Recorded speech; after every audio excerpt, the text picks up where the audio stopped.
Okay, so in this video, we're just going to have a look at another way in which we can position the lock nut onto the threaded spindle hub. So this would be useful if you're having any issues using the tangent feature.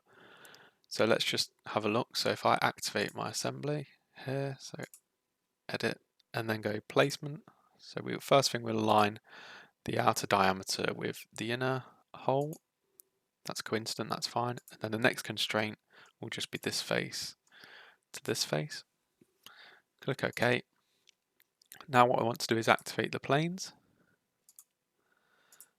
Okay, and then what I would like to do is click on this main plane that goes through the whole part and click section and click OK. Now if we have a look here, we'll see that my threads have a little bit of interference, so that the nut and the hub are interfering slightly, and so we need to fix that. So if I activate this component, so edit definition, and if we go on placement, I want to untick allow assumption and add a new constraint. And what I'm looking for is the plane that goes through the component. So I know that I can see that this plane here, so that's 110906 datum plane. So that's the component that I'm looking at.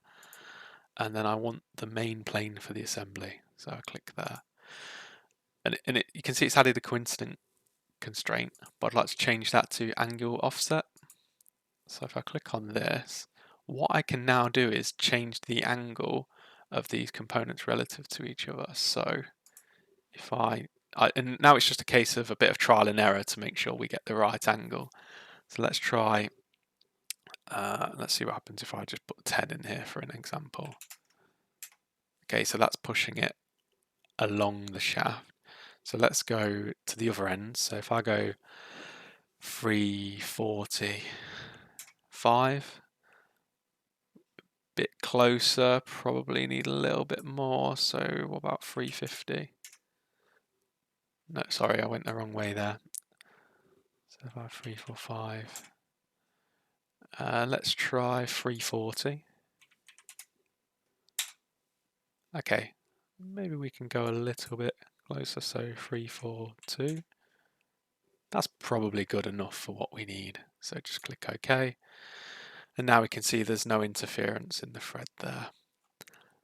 And I'll just get rid of my planes, and we can also deactivate the section view. And so that's now positioned correctly.